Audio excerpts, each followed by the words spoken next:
¿Qué tal? ¿Cómo están? Bienvenidos a este nuevo programa de ECOS, Economía Social y Solidaria. En este programa vamos a tener, como siempre, varios invitados para que charlemos sobre los temas de actualidad y de lo que está sucediendo dentro del movimiento cooperativo, mutual y de la economía social de la provincia de Tucumán. Primero vamos a tener al gerente zonal Jorge Giordanino del Banco Credicop, que nos va a contar sobre una nueva línea de créditos para cooperativas en nuestra provincia. Algo muy importante para las empresas cooperativas en Tucumán, ya que van a poder acceder a financiación para capital de trabajo, para compra de herramientas y también para compra de inmuebles. Vamos a tener con Jorge a este tema y muy interesante. Para introducirnos en este programa de hoy, lo que quería comenzar a charlar con ustedes es sobre esta gran problemática que tenemos todos los tucumanos, los argentinos y también todos los habitantes del mundo. La desigualdad y la falta de equidad en la distribución de todo lo que genera este mundo en lo que se refiere al ingreso, al dinero, a la riqueza. Hace muy poco la organización Oxfam, que es una organización que se dedica al estudio y a las estadísticas de la pobreza en el mundo, dio una estadística que preocupó y alarmó a todos en conjunto con lo que el estudio, esa estadística dio a conocer.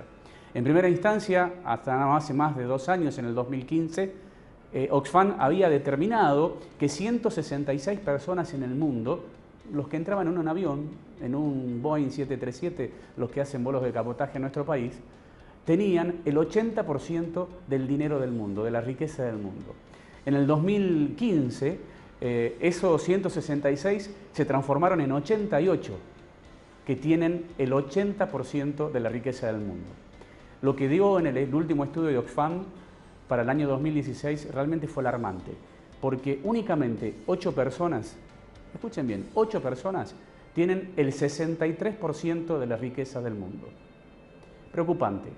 Por eso está esta nueva visión, no nueva, sino este nuevo intento del movimiento cooperativo, mutual y de la economía social, de que entendamos todos que hay otra forma de entender la economía, hay otra forma de entender la distribución del ingreso, hay otra forma de entender la riqueza. Por eso estamos aquí, en ECOS, para ir tratando de charlar, discutir y debatir todos estos temas y entender por qué hoy el mundo está pasando por una de sus peores crisis. ECOS, aquí en CCC.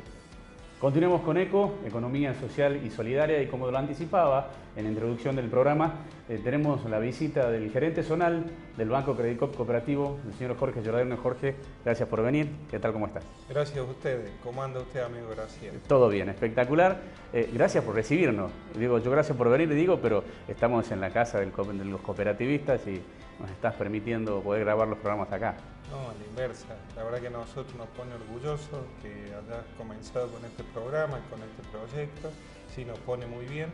No tenemos muchos espacios para manifestar todo lo que hace el sector, entonces bienvenidos a este tipo de programas. Bueno, contarle un poquito a todos los espectadores de ECOS, porque más allá de lo que se refiere a lo económico, a lo que se refiere a las finanzas, a todo lo que es la economía social y solidaria, siempre es bueno conocer a la persona. Yo siempre digo que cuando uno conoce a la persona, tiene otra visión de cuando esa persona habla. Sos de Córdoba, obviamente, que el acento lo delata, todavía no has sido tucumanizado en mucho, ¿no? Así no. Néstor Mancilla, que ya tiene algunas... Sí. No, pero pensé que uno aprendió a querer mucho ya a Tucumán, porque hace unos años que estamos, y también a todo el norte, ¿no? Es algo que se disfruta estando por estos lados, estamos yo diría medio tucumanizados. ¿De qué parte de Córdoba? Mira, yo soy del interior de Córdoba, de un pueblo que se llama Ballesteros, cerca de Villa María, por la Ruta 9, cuando uno sobre todo va para Buenos Aires. Sí, y que hice un día, fui a estudiar a Córdoba allá en aquellos años que eran difíciles, años de la dictadura, en el año 76, 77 ingresamos a la Universidad de Córdoba, y bueno, después algún día que andábamos por ahí deambulando con algunos empleos a medio pago y demás, surgió la posibilidad de ingresar en un banco. Ingresé en un banco cooperativo, sí, ahí desarrollé toda mi carrera bancaria. Tengo ya más de 30 años en la Más de 30 años en la cooperativa. Uno aprendió a querer todo esto, entró sin saber mucho lo que era el cooperativismo. En aquellos años, en la universidad me acuerdo que había una materia cuando vos terminabas, que era sociedades comerciales, había un capítulo chiquito que era el último de todo, que nunca llegábamos los estudiantes a terminar por ahí, porque sabía también que nunca te lo tomaban mucho, y que era cooperativismo, ¿no? Y que lo que era no entendía mucho. Y después claro. uno aprendió a militar en todo esto, puso la camiseta. Identificarse con el banco, que es un banco cooperativo. Precisamente hace muy poco el banco lanzó una línea especial de préstamos para cooperativas y todas las otras organizaciones sociales, ¿sí? que están vinculadas con el Banco Credicop, que quizás es el único banco que atiende estas organizaciones. Pero contamos un poquito cómo es esa línea de crédito, porque hay muchos cooperativistas que están viendo el programa y por ahí les puede interesar en llegarse por la filial en donde estén, en Tucumán, en Salta, en Santiago, en Catamarca, ¿sí? Para conocer cuál es esa línea de crédito nueva que tiene el Banco Credicop para las cooperativas. Sí, bueno, en este tema nosotros de acercarnos a todo el movimiento cooperativo, todas las entidades vinculadas a la economía social, fortalecer este vínculo, digamos, institucionalmente, bueno, siempre atendemos, nos destacamos por atender a todo el sector, que habitualmente a algunas otras entidades financieras no les interesa mucho la atención del sector, ¿no? Y acá puntualmente hemos sacado una línea que va a estar vigente hasta el 30/6, con un monto de 400 millones de pesos que el banco ha destinado, ¿sí? Y puntualmente es para inversiones que realicen entidades de carácter social. En el mismo incluimos a las cooperativas, a las ONG, a los clubes, digamos, a los municipios, ¿sí? En realidad todo es un amplio espectro. Esta línea está en condiciones muy ventajosas. ¿Sí? Hay un periodo de tasa fija, va hasta los 60 meses, hay un periodo de 36 meses de tasa fija. Hoy en día la tasa varía, en principio para las MIPYME, las cooperativas, entidades más chicas, va a ir al 16,50 y eso va hasta el 19%. Después a posteriori la tasa varía también con un límite. Y también como novedad, se incorpora eso, un 20% que vamos a prestar para capital de trabajo que esté asociado a la inversión que hace la cooperativa, la entidad de carácter social. Bien. La verdad que estas tasas no existen en el mercado, no es solo que no se lo atiende a las cooperativas, sino que son condiciones muy ventajosas para todo el sector. Queremos con esto llegar a seguir fortaleciendo el vínculo con todo el espectro de estas entidades, ¿sí? Y sobre todo ahí lograr un trabajo mancomunado en nuestras comisiones de asociados y toda la parte comercial que manejan nuestras instituciones. Bien. Esto, como vos decías, sí. Disculpame Alfredo, sí. No solo, o sea, el banco lo va a otorgar no solo en Tucumán, sino en todo el norte principalmente, que es lo que nosotros manejamos desde nuestra gerencia zonal, o sea, Salta, Jujuy, Santiago, Catamarca y Tucumán. Bueno, para más información que se dirijan a la filial del banco, que en Tucumán está en Crisóstomo Álvarez 576. Así es. O si quieren entrar a la página del banco también, www.bancocredicop.coop. Así es. Y ahí van a tener la información sobre esta línea de crédito. ¿Sí? Y bueno, para ir avanzando sobre este crecimiento del movimiento que es muy importante.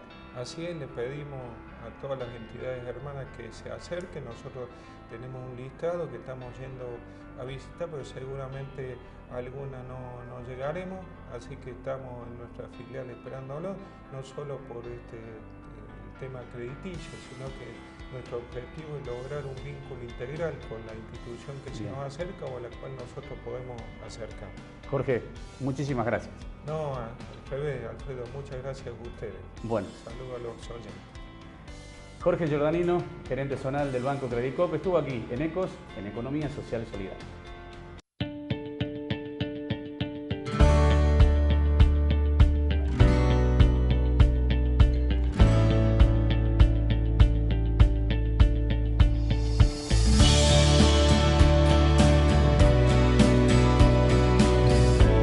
Ser cooperativo y solidario está en la naturaleza y en la nuestra. Banco Credicop Cooperativo, la banca solidaria.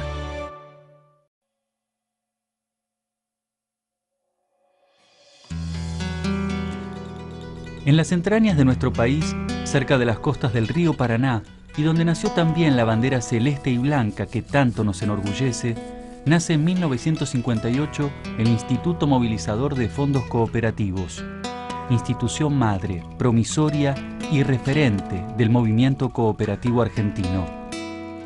Desde ese momento, asumimos el compromiso de participar activamente en la construcción de una sociedad más justa y democrática, promoviendo los valores históricos del cooperativismo, posibilitando el desarrollo de nuestros asociados, apostando por la economía solidaria y siendo también protagonistas de la intensa batalla cultural.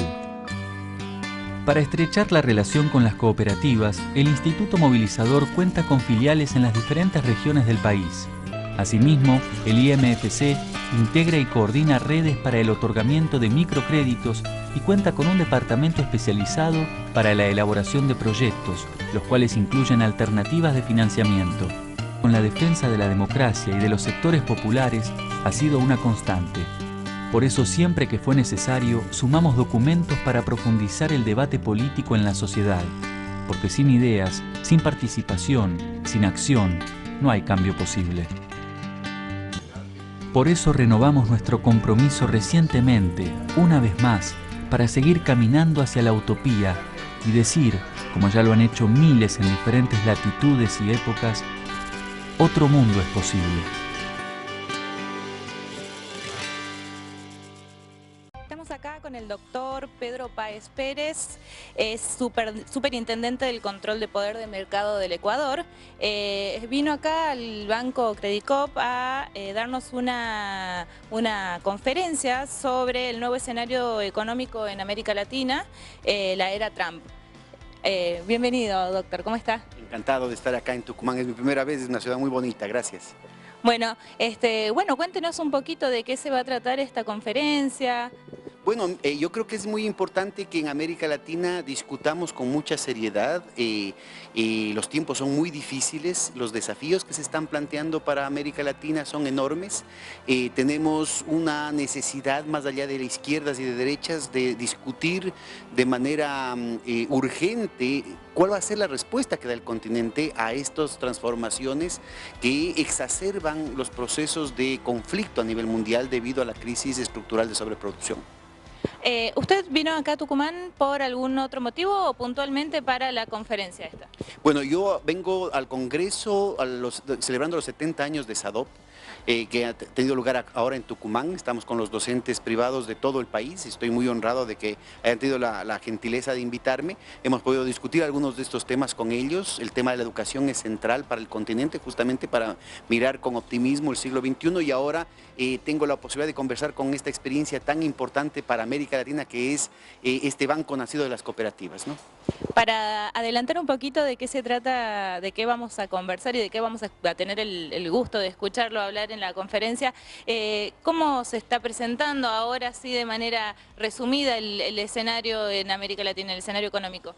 Bueno, básicamente estamos en el medio de una agenda continental de retorno al pasado, de restauración conservadora, en condiciones en las que a los pobres les han dejado colgados de la brocha, porque mientras ellos van a proponer a América Latina más de lo mismo, es decir, las políticas de austeridad, más apertura comercial, más de regulación financiera y más condiciones más regalonas para la inversión extranjera, y con la ilusión de que van a encontrar una globalización acogedora, así sea disciplinante, severa en algunas ramas de la economía, con las típicas desindustrializaciones, con el típico desempleo, con todos los agravantes en contra, sobre todo las masas populares. Ellos asumían que al menos para ciertas élites esto iba a ser una lotería, se iban a ganar la lotería.